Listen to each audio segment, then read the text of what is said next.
ladies, the gentlemen, the gunkers, the just the key out of Mundiconet. How you doing? How you doing? And of course, we got to give a special shout out to who are we shouting out today? People that look like this guy. Welcome to an episode of Arnold Holiday News, the only news you'll ever need because you have no other choice. We have the second to the last pirate for Galactic Legend Hondo Ohnaka. I know a lot of people, even myself to an extent, excited to wrap up this chapter of Star Wars Galaxy Heroes. This year's been kind of a weird year and not a lot of hype around these guys. We have the Dark Side clones and, well, let's just put it this way. I know my way around Star Wars, right? There hasn't been a lot of Star Wars characters in my life where I have to like Google their name 10 times because I keep forgetting who they are, who the next character. I'm like, wait, Vane, who's Vane? And they're like, oh, okay. Obviously, a lot of you guys may be seeing him in the Skeleton Crew, which is where he's mostly being based from for this era, and he's also made a little bit of appearance in The Mandalorian, but I don't think many people could repeat his name verbatim on the street here, but I digress. Nonetheless, as stated, second to last character for the Galactic Legend Hondo team. Captain Silvo's the next one. And then shortly after that, Galactic Legend Hondo. So we're probably, I don't know, a month minimum, I would say, until Hondo decides to show his beautiful face up here in Star Wars Galaxy Heroes. And if you're tired of pirates, well, maybe it's me coping. Maybe it's me getting a vision from way up high by RNGesus. I want to think we're going to end on a banger era, because right now, Bad Batch, people are like, Dark Side clones, okay. Even the Jedi Vanguard Midas window being a bit bleh. People are excited about that. And, pirates. So I'm hoping we're going to end the year off strong. But we have to talk about the here and now. Vane. When I first looked at the kit, especially this right here. Look at this unique ability. This is the first thing that came to mind. I ain't reading all that. Activating our Yu-Gi-Oh! Trap card. Cards whose text consists of 5 or more rows of text, regardless of how much each row is occupied by said text, have their effects negated. Holy cow. Again, one thing I can appreciate about all these characters, even though not really have a deep affinity with many of them, besides Quiggled, of course, is that some of these kids are quite interesting. If they were paired to someone else, I'd be like, oh, this is cool. Okay. It's just, not the most enthusiastic of character for me. But anyways, gonna be a marquee event next week and required at Relic 7 for Galactic Legend Hondo Ohnaka. And this guy being a tank, it's got some interesting stuff baked into his kit. So why don't you guys sit back, relax, leave that like. If you love this era, leave that like. If you hate this era, so we can have a scientific determination on how people are feeling about this. We have the basic ability. We just want the credits. Deal a physical damage to target enemy and inflict offense down for 1 turn. Okay. For each stack of profit on him, Vane gains 20% defense, a stacking for 1 turn. And hold on. On his turn, if he has at least 5 stacks of profit, he dazes the target enemy for 1 turn. Now, I'm assuming, you know what happens when you assume you make a you-know-what out of you and me. We're waiting for Captain Silvo, who's supposed to hold down the fort for these recent pirates. Ithano through Kix, that's a whole separate pirate team for Maz. Vane, as well as, what was the last guy we got? Brutus. Those are meant for Silvo / Hondo Ohnaka. So we don't have the full picture, but I'm making a grand assumption. Pirate King Hondo Ohnaka. Profit shouldn't be too difficult to come by. Just like when I look at a Jabba team, normally thermal detonators are just kind of a cute little unique thing. Thermal detonators aren't too hard to come by instead of a Jabba team. I'm expecting something like that, so even though you need 5 stacks to get this, a lot of profits to get more defense stacking, I'm thinking it shouldn't be too much of a hard time to do that. But anyways, put it down, little one. Look at it, he just runs up and smack. Amazing. Oh yeah, I'm loving this. If Vane's health percentage is equal to or greater than the target enemy, stun them for 1 turn and get a stack of profit to a maximum of 5.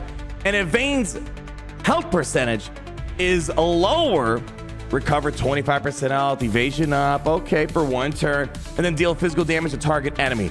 If Vane has 10 stacks of profit, ooh, now we're talking, and the enemy had a taunt, Vane consumes the 10 stacks and steals Taunt, T-A-U-N, oh, big space there, Taunt, big space, T, from the target enemy with refresh duration and gain 5 stacks of Bulwark for 2 turns. Really plant that Bulwark, had some of it for, what was it called? The Fury class, right? And then Scourge got a little bit of it. And now they're keeping that little memo carrying over to good old Vane here, making him beefy. But hold on.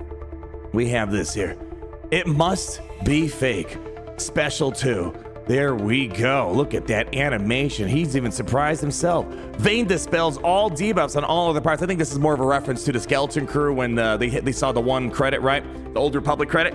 Vane dispels all debuffs on all the pirate allies. Great. Again, these are things I can appreciate, and it is inflicted with the same debuffs. Check this out. Interesting, right? A little bit Savage-like in a way. Vane dispels all debuffs for everyone and is inflicted with the same debuff. So, you know, if someone had speed down, defense down, evasion down, he's going to kind of bring him to him. So, very interesting concept. But hold on. There's a bit of a twist to it. If defense down, evasion, or tenacity down were dispelled, all the pirates gained the opposite buff for 1 turn. And this is what I'm saying. This is like a General Kenobi for the pirates. And again, say what you will about just picking the pirates as the skin to slap onto the kit. This on General Kenobi, people still freak out about how cool it is. He could just flip the buffs around or debuffs the buffs or whatever. This is cool. This is a cool little trick he's got up his sleeve, but we're not even done yet. Vane gains 10% max health per debuff on him for the rest of the encounter, stacking to a maximum of 100% health. Yeah, that seems like a lot of fun. So that's why you kind of want to absorb all these debuffs out of him. It's so weird. I mean, it's a cool kit.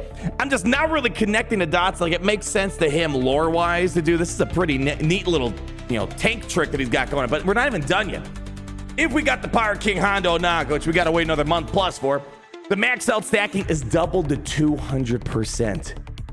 Dudes, that's sick. And if no debuffs were dispelled, guess what? Vane's going to taunt, gain protection of 50% stack, and you're winning no matter what. You're coming up on top, whether there's debuffs you're cleansing or not. Man, 200%. Wow. That's nuts. And that's not even the big kit here. Oh boy. It's okay. If you guys want to activate your trap card down below, don't worry. I understand. Unique ability, Myth of the Outer Rim. Zeta with the Omicron. Omicron is territory battles. You know, again, for me, that basically means this is a no Omicron kit. You know, people, I use this joke all the time. People are like, Arnold, why does every character need an Omicron? It's like, what are you talking about? Do you guys see an Omicron on this? Nah, I don't see one of those. Here's what we got. Deep breath. Okay. Whenever another pirate ally gains a stack of profit, Vane's going to taunt for 1 turn.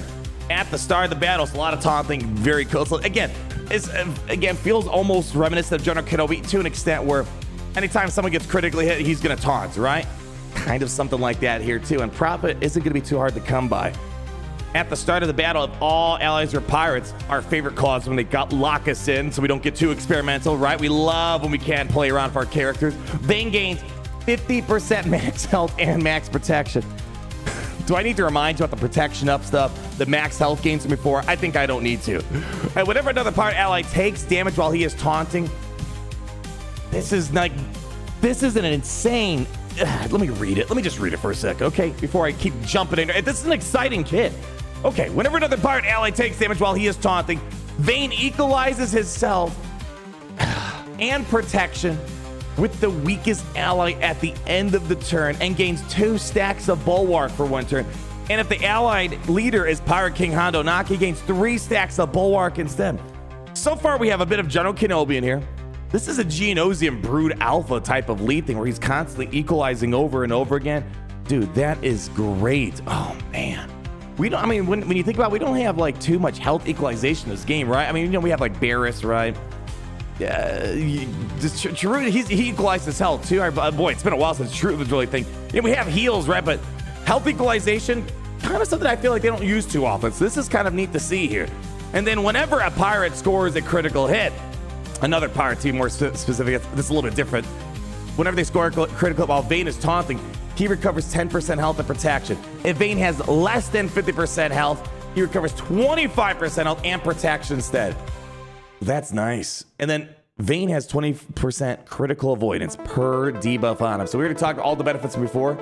More debuffs, the better on him. He needs to be eating up hits left and right. And we already see all these ways he's going to taunt. So this is great stuff here. Again, I'm getting a little bit of Savage, a little bit of Geno's Brew, a little bit of General Kenobi, and we're not even done yet. Whenever Vane has a debuff dispelled on him, he gains protection of 10% constantly stacking for the rest of the encounter. And if Pirate King Hondo Naka, and this actually caught me off guard, Maz Kanata is in the leader slot, so they're giving us a little bit of flexibility here. I thought we were just going to have this be Captain Silva or Hondo Naka lead. No, the cap for Prophet is removed for Vane, so nice. So if you wanted to use him with Maz Kanata, seems to be an interesting character. Time will tell. You got that flexibility. And we're not done yet. At the start of the encounter, the allied leaders, Pirate King Hondo Naka, Vane takes reduced damage and percent health damage effects, gains protection of 100%, and taunt for 2 turns, which can't be dispelled. And pirate allies gain offense up for 3 turns. Dude, this is nuts. Essentially, almost like a, gosh, I don't know if this is a great way of putting it. It kind of gives me a little like, you know, I don't even think Chrysanthemum is the right way of putting this. It's just the fact that now thermal detonators aren't going to be a problem. Lord Vader's damage over time is not going to be a problem. Protection up, taunt that can't be dispelled. This is solid. Just at the very start, too. Yeah. The first time Pirate King Hondo Naka's health falls below 50% health, dispel all debuffs on him, I'm assuming Pirate King Hondo Naka, and equalize health and protection with him. Then Vane recovers 50% health and protection. You see that stall meter up there? You see that? I just, God, I want to be on a different character. Why is this on Vane? Oh my gosh. This is nutty stuff here. Let's just wrap up this territory battle Omicron. At the start of battle, pirates gain 100% max health, max protection, 2 stacks of profit. Let me just put it this way. It's like if I can't beat territory battles with Hondo and Naka in this, it's a failed team. I don't know how else to put it. I think everyone kind of has that expectation. That just the way this game is designed is that if this team's good in Grand Arena territories, it better be good in territory battles. That's kind of like an afterthought. Yeah. Because let me tell you, people, I don't think they want to buy into territory battle specific teams like we have Grand Arena specific teams that, even to a lesser extent, territory war design teams. If the ally in the leader slot's Pirate King Hondo and Naka, Vane gains double that amount. But again, if I have Hondo, I should be beating this already. Whenever Vane's health falls below 25% for the first time, he recovers 50% health, 100% protection, taunts for 3 turns. If he's already taunting, he also dispels all the debuffs on himself. And at the start of his turn, if Vane already has at least 5 stacks of profit, inflict potency down, tenacity down all enemies for 2 turns, which can't be resisted. Sounds like this fun. Sounds cool. I would love this in other game modes. For me, there's only one territory battle Omicron I applied, and I still enjoy it to this day. Jedi Knight Cal Kestis Lee is the goated one. It solves the real problem of TB. But anyways, they do this with all their new teams lately to give like an Omicron for Grand Arena here, an Omicron for Territory War there, territory battles. And funny enough, not a lot of Galactic Challenge Omicrons, huh? I wonder why. I don't know. Anyways, as I said, I know the era of piracy is not, oh boy. This may be, I don't know, I have to go back through all the eras of Galaxy of Heroes. This is definitely in the bottom tier in terms, I think, excitement, people, and people, you know, things that people care about, right? But I think people, even if you're in that crew, I think you can admire, this is a really cool looking kid. Hopefully we can see a good chunk of it with Athano right now before we get Captain Silvo, Maz, and of course, Galactic Legend, Pirate King Hondo Naka. But with the Genos and Brood influence in here, General Kenobi, even Savage Press to some extent as well. This is a really cool tank kit. Like, I promise you, if they released a Sith that did this, people would be freaking the heck out. Vane, unfortunately, I don't think he kind of gets that same excitement out of a lot of people. But anyways, that's going to wrap it up for today. You guys let me know your thoughts down below. And you know what? Here not all that news, whatever the news may be, with that 25-8 mentality, we're going to be taking him to the distance. We're going to be making sure that whatever plays are in front of us, they're going to be the best. I look forward. Actually, no, I'm going to be a bit more optimistic, but no, I'm not. I changed my mind. I look forward to seeing Vane struggle against Ewoks. It's been a great time testing out all these new pirates. Anyways, like, comment, subscribe, the usual stuff. And always remember, is it great to be a pirate today? Yes. Okay, it's great to be a pirate today. I'll see you guys later, alligator, in a while. Vane. Bye! It's great to be in the Empire today. The sun never sets.